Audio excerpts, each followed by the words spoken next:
Good afternoon, British and American culture class. We are about to begin chapter 3, which is entitled Kings, Queens, and Other Things. So for the next, this is the longest chapter in the book, I believe. It's about 45 pages or so. That's because this is the period of British culture, which is normally most famous, except for, modern culture right now, the Beatles and the current Queen of England and, London Bridge and the Parliament buildings, and visiting, the United Kingdom right now, driving minis, riding in the tube.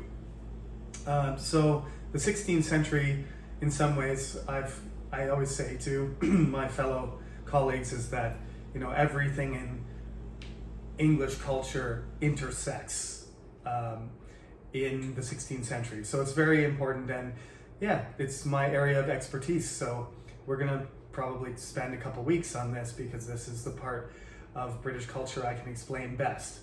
Now, as I said, we're still talking about English culture, but from this point on, the two kingdoms are on a collision course. So we're gonna see Scotland and England in the next 200 years of British history, from 1500 to 1700, they're just going to become more and more entangled.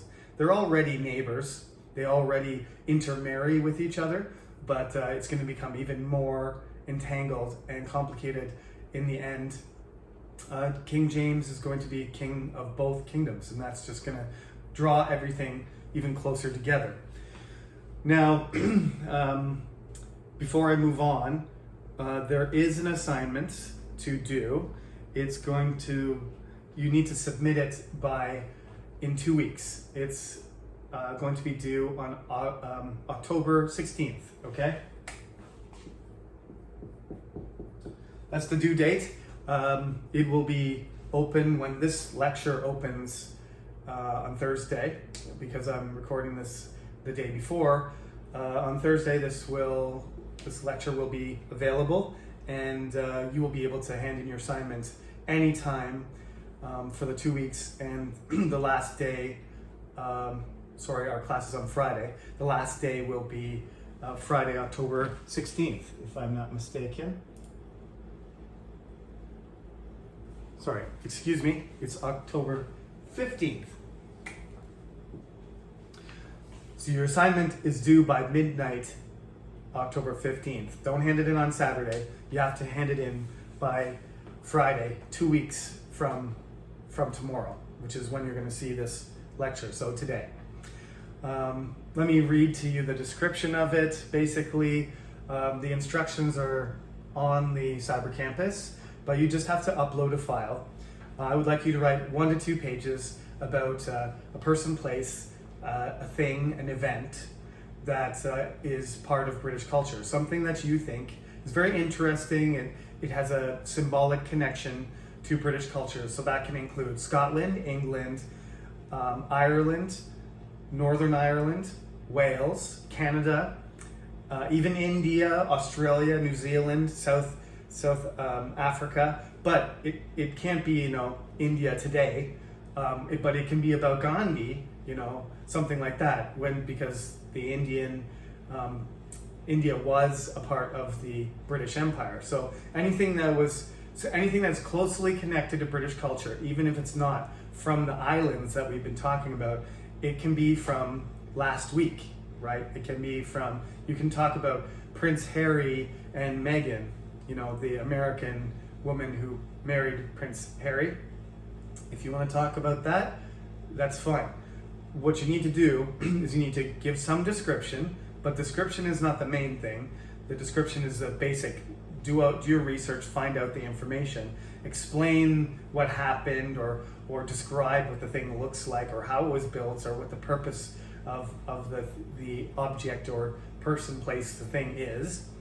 And then just do some analysis and use the cultural, historical, or social context concept, or apply the dominant subculture or counterculture ideas from the introduction, and just break down the cultural symbol like that.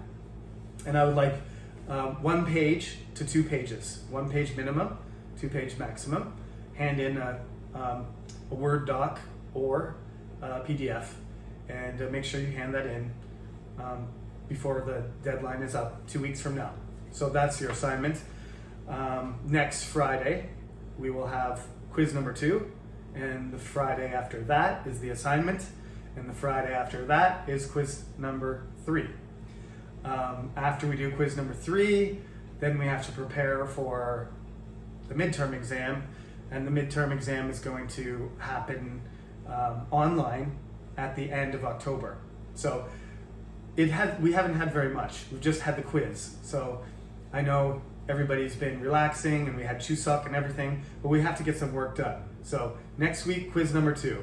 The next week after that, assignment. The next week after that, quiz number 3. The next week after that, I believe, will be the midterm exam. I'll let you know what day we choose. If I choose the Tuesday time slot or the Friday time slot, I haven't decided yet. And I haven't written the midterm, so that information will come later. But quiz, assignment, quiz for the next few weeks. But today, no homework, no quiz. Next week is quiz number 2, okay?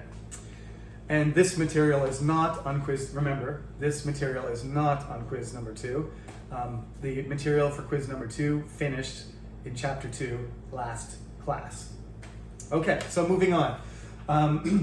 Like I said, there's kind of chapter 2 is missing, it's missing some connections to this chapter. So I just want to explain a few things before we get into chapter 3 itself. And I did this lecture last semester too, so this, again, you're going to have to not memorize. You don't need to remember the numbers except this number and this number. The other numbers are not important. Remember, so far we've got a few numbers, right? Like 1066, 1215, 1315, and 1453 and 1485. But I'm not going to ever ask you for that number. So don't email me and say, I can't remember all the numbers. This is not a history class. I'm not going to ask you for the number. But if I say, I might say, in 1066, who invaded England? Okay? That you should know. I don't expect you to know the number, but if I say there was a conquest and a battle of Hastings and a king of Normandy invaded England, who was it? In 1066, who was it? You should be able to say William the Conqueror, right? I want you to know the information, and I want you to be able to recognize this is Magna Carta, right? This is Magna Carta. This is the conquest. 1315 is the famine, right? 1381 is a peasants' revolt. Okay? This one, 14th century is important. This is at the beginning, this is at the end. Again, this is not a history class, and even in history class, some people are good at remembering dates, some people aren't. Some people are good at remembering names, some people aren't. So I'm good at remembering names and dates, but sometimes I get them wrong too. The multiple choice is not supposed to be a quiz on what year did Columbus sail across the ocean, or what year did Imjin Weirang happen. I happen to know. It's 1592, right? But that's not something that other people care about, and I don't either. But 1066, remember that. 1215, remember that. The reason 1453 is important is because of two things that happen. One of them is the end of the Hundred Years' War, which makes England weaker. They lose all of their territory except for a small corner. We always say except for Calais, this really small area that's right across from Dover. It's like 20 kilometers away. You can see it, okay? They get this so tiny piece of northwestern France, and France tries to take it back, and soon they will take it. They don't let the English keep it forever, but a little piece of their former territory of Normandy and Aquitaine and Poitou and Gascony and Burgundy and almost all of France at one point. Only 25 years before Henry V is running around. He does die. He dies. Henry V dies when he's 30, 32. So he dies really young. His son takes over it when he's a boy, and they're unable, like without a warrior king and strong leadership, they lose. So 1453, end of the 100 Years' War. That's not in the textbook, I believe. I don't think anywhere I mentioned that. I skip over it completely, but that's something I need to add because it's important.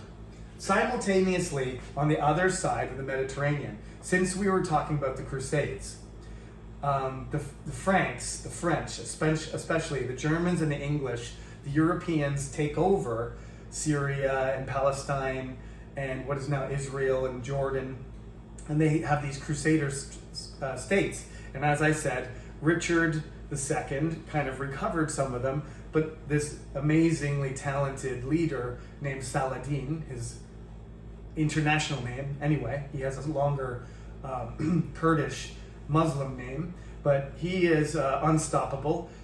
Richard temporarily stops him, but basically the Muslim armies roll through the Crusader states, and shortly after Richard returns, there's a few more attempts to recover land, but it just gets it shrinks smaller and smaller until by 1453, Constantinople itself falls to the Turks, and the Ottoman Empire starts to get more and more powerful. And from this point, basically, as I said, Christianity, it kind of got more, it expanded and got more powerful in the medieval period. But in the 15th century, suddenly the eastern side is vulnerable, and there's all of this continuing conflict between the Muslim world and Christian world, but it's in the east. And it's mostly between the Spanish, the Portuguese, and the Italians, and the Turkish Empire, right? Egypt, Turkey, the Ottomans. They struggle for power. England is in the corner, like not able to participate, or not strong enough, doesn't have leadership, doesn't have the resources or money or land or population to compete. So the Ottoman Empire is in some ways the greatest power in Europe, and Spain will be increasingly powerful. Spain will become a global empire within 100 years, and England will be ignored, and the British Empire doesn't exist yet. So this is why 1453 is important. The Ottoman Empire, the Muslim world, kind of consolidates around the Middle East. It gets more and more powerful, expands into Eastern Europe. The Spanish start to win their war in Iberia, and they start to consolidate their kingdoms. We'll have to talk about that in a minute. All of this stuff happens in 1453, and France wins. So England was a pretty important European power, and in 1453 it's not. So in some ways it's very surprising that this small island country ends up being the British Empire that dominates the world 300 years later. They're at the bottom of the power. They're not a great power at all. They're a small regional power. France is stronger and stronger. Spain, Portugal, even Portugal's only got 1 million people, and Portugal has more money and more power, more ships, better military, better organized than England at this point, which is hard to imagine. Much smaller country. The Netherlands becomes a trading empire as well. The Holy Roman Empire, right, is Germany and Austria and parts of Italy. All those places are powerful countries, but England is not. So, what do? Part of the reason England is not is because it's busy fighting itself. There's this thing called the Wars of the Roses.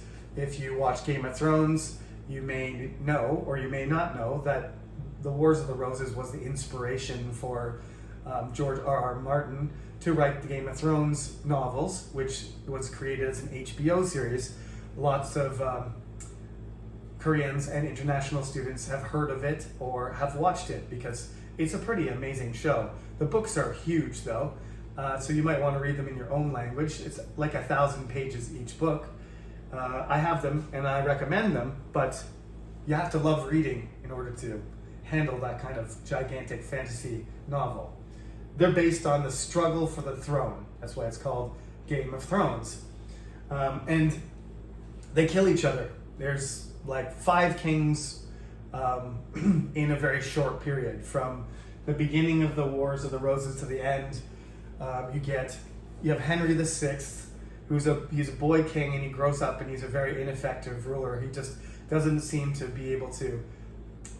We don't really know the reason. He was just like so passive that he didn't want to be leader, but he was, and he didn't do anything really wrong. He was just a very weak leader. So he was the king for a long, long time, 50 years, and the whole time England is getting weaker and weaker. So yeah, there's some contemporary commentator, writer who says, "Woe to the kingdom when your king is a child."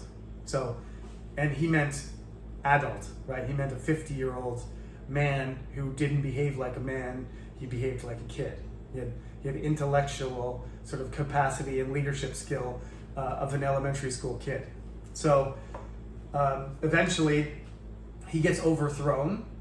Henry VI gets overthrown, and he gets replaced by Edward IV, who is, they're related, they're cousins.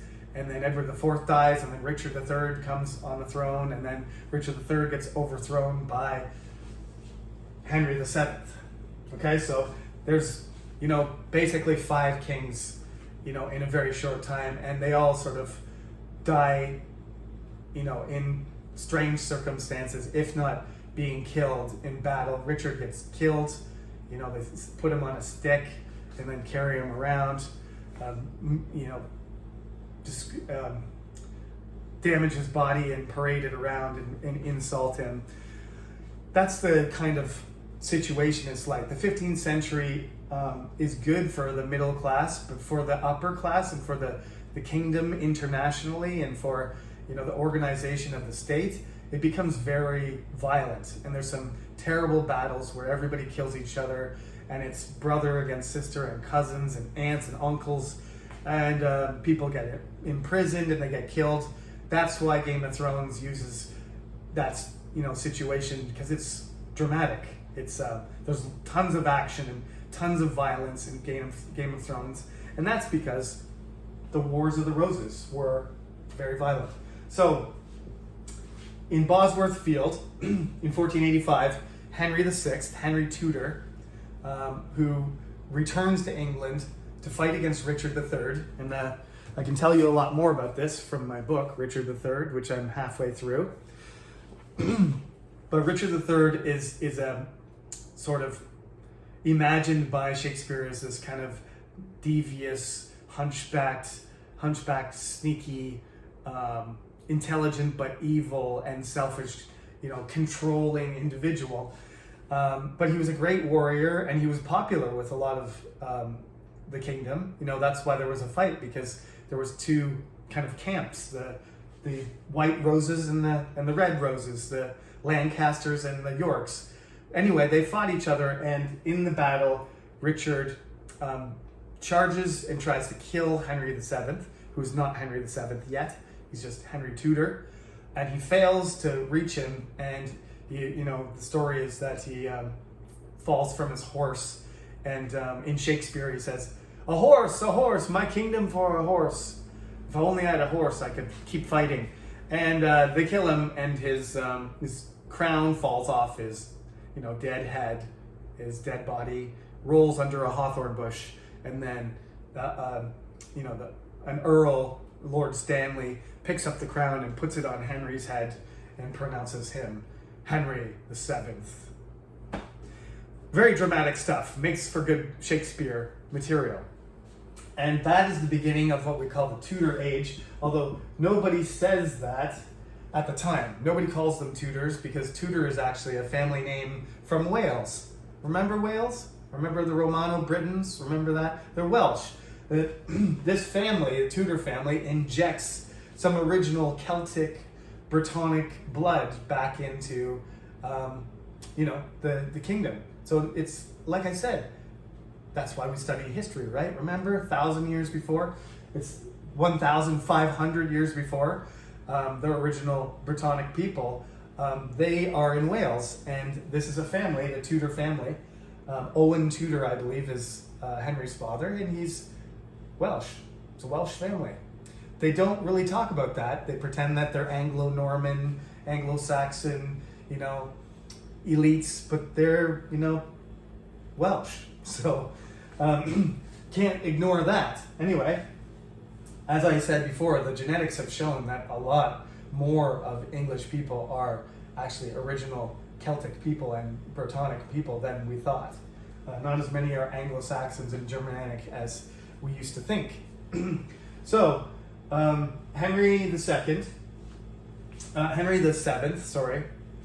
VII, he becomes king, and he's a different kind of king. So here we go, 1485. He fights a little bit more to stamp out the rebels and stuff that were supporting the old king. 1487 ends, but we mark basically the beginning of what we call modern society. We just use this day, this point is a popular point to just say, okay, the violence, the warrior king behavior, and the organization of the state, and soon the religious nature of everything is going to start to change. Technology is going to start to develop. Middle class people are going to be represented in government, and the power of the king is not going to be, the king is not going to be a general, a successful general, and he's not going to be this figure of absolute power anymore. Henry VII is the start of that. His son, Henry VIII, is going to try and roll back the clock and turn himself into the warrior king and everything, but it's all going to go wrong in every way for him, pretty much. He is probably the most famous king because he had so many wives. He had 6 wives, and we will talk about him in more detail, I think at the beginning of next class, because I did do an hour lecture last class, so we'll see how much we can get done today. I might talk about just Henry's personal, issues and stuff like that today, and leave, the government and the social situation for later. So Henry VII, he becomes king. As I said, they kept changing kings, but this is the end of that. Henry VII is going to rule his entire life until he dies, and when he dies, the next person in line is going to take over, and it's going to be a very smooth transition. Nobody's going to start killing everybody and raise armies and have battles. It's just going to be the king dies, and long live the king, Henry VIII. So let me tell you a little bit about Henry Tudor first. He marries Elizabeth of York. She's got the same name as some of her descendants. Elizabeth, very popular name. So Elizabeth York is the sister of Edward IV. So the two families that were fighting, they kill each other, and there's nobody left except for Henry Tudor and the daughter of the other, line. So they marry. So that in the end, the two, warring factions kill each other completely in, this 30-year war of civil war, and the only two that are left basically is Elizabeth of York and Henry Tudor, a descendant of Lancaster, and they get married. And so the lines continue. They continue the inheritance of both families, in a sense. They unite the lines, and that's supposed to solve the problems, and it basically does. Henry VII has several children. He has a daughter named Elizabeth as well, and she gets married and sent away. His first son is named Arthur, and this is not coincidence. He's Welsh. His ancestors are Britons. Arthur is actually, as I said, not an Anglo-Saxon or Norman or Viking hero. He is supposed to be ethnically, culturally, a Romano-Briton king. So he names his first son Arthur, which is supposed to be a sign that it's destiny, that there's going to be a real life Arthur that inherits the legacy of that ancient king of the legends.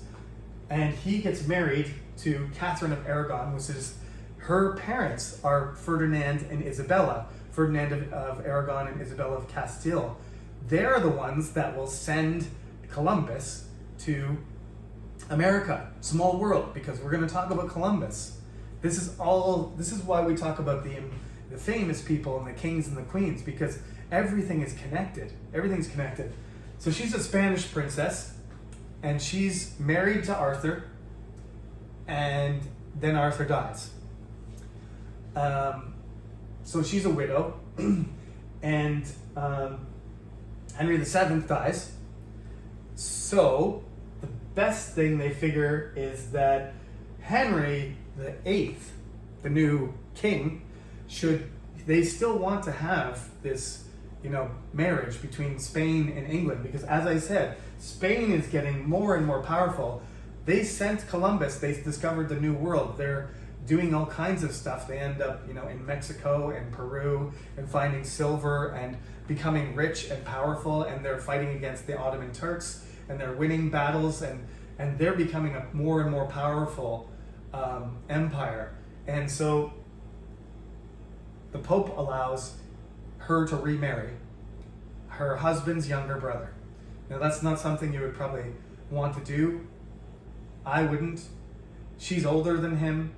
It's his brother's wife, ex-wife. This doesn't sound very attractive to me, but this is really common kind of behavior back then. But they do have to, cancel the marriage to Arthur because he's dead, and then she has to become Henry VIII's wife.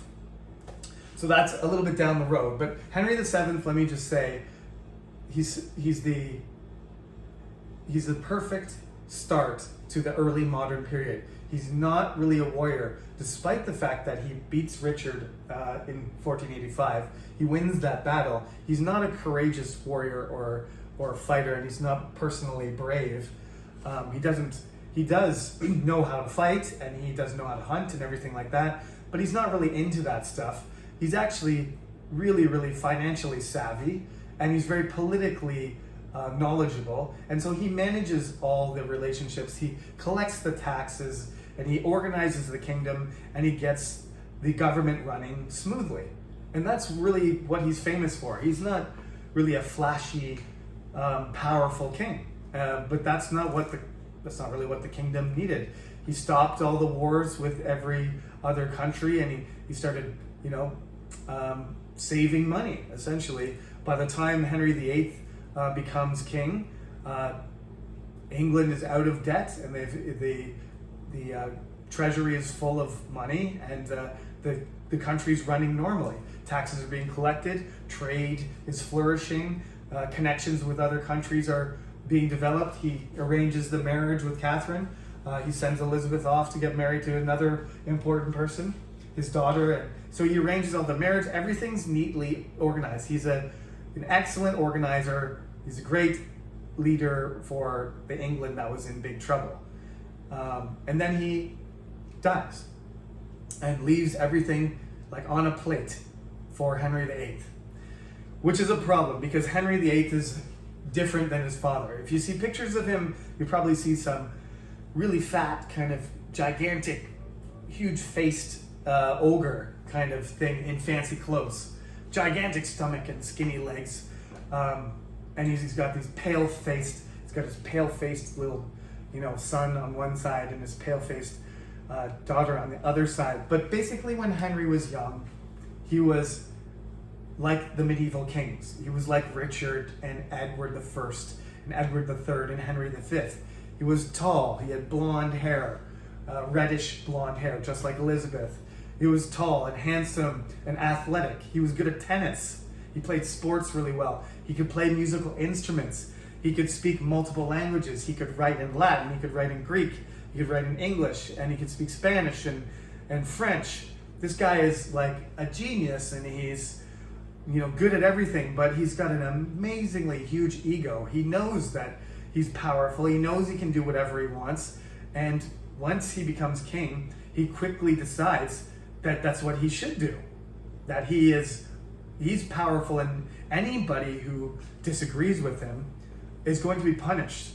And as he gets older and frustrated because his life doesn't go in the direction that everybody expects, everybody's very hopeful that he's going to be, even better. He's going to be like one of the great kings of old. He's going to be like Alfred. It's going to be like Alfred the Great. It's going to be Henry the Great.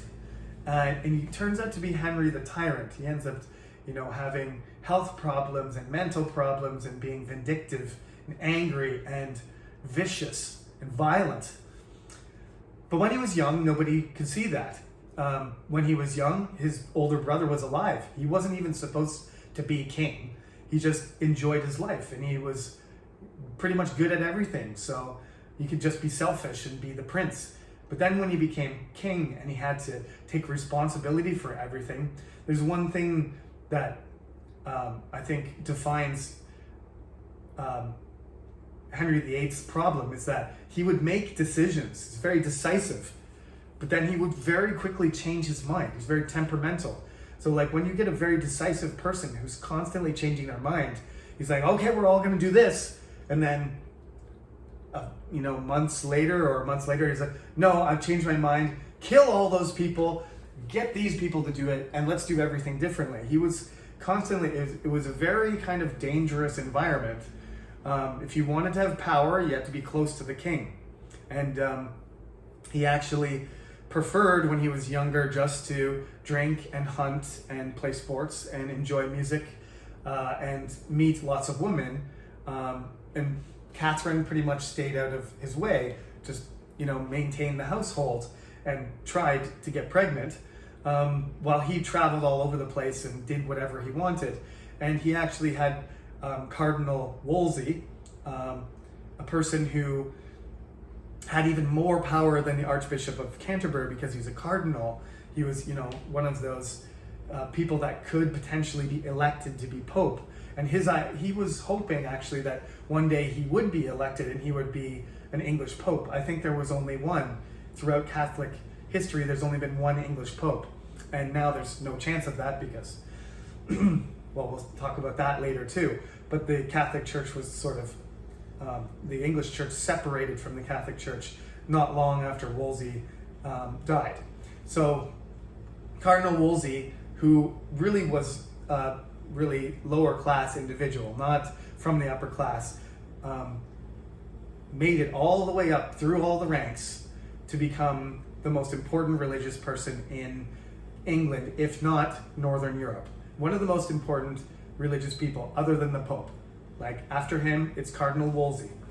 So this is not in the textbook, but Wolsey is a very interesting story because he goes from all the way from the lower class, all the way to the very top, and he builds extremely lavish buildings, and he has multiple revenue streams, and he's managing the king's money, and he's managing the kingdom, while Henry goes off around when he's young.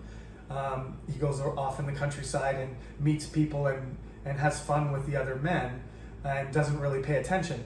But eventually he does start paying attention. And when Henry starts paying attention and things are not going the way he wants, he blames Wolsey. When we'll talk about Henry's divorce and the Reformation and the changes in the church, Wolsey's part of that. When Henry decides that he wants control of the church and he wants control of the money and he wants to change everything, Wolsey goes down. Wolsey's basically in control of it, all of England. If you want anything, if you want to talk to the king, if you want any power, you got to know the cardinal. And he builds this amazing palace called Hampton Court, which Henry takes from him when he dies. He takes it back. He builds it, and that's where he entertains it. He has his own court. He almost becomes as powerful as Henry, but in the end, he's not the king, and Henry does have the power. And when he needs to be reminded of that, basically, he's going to be arrested.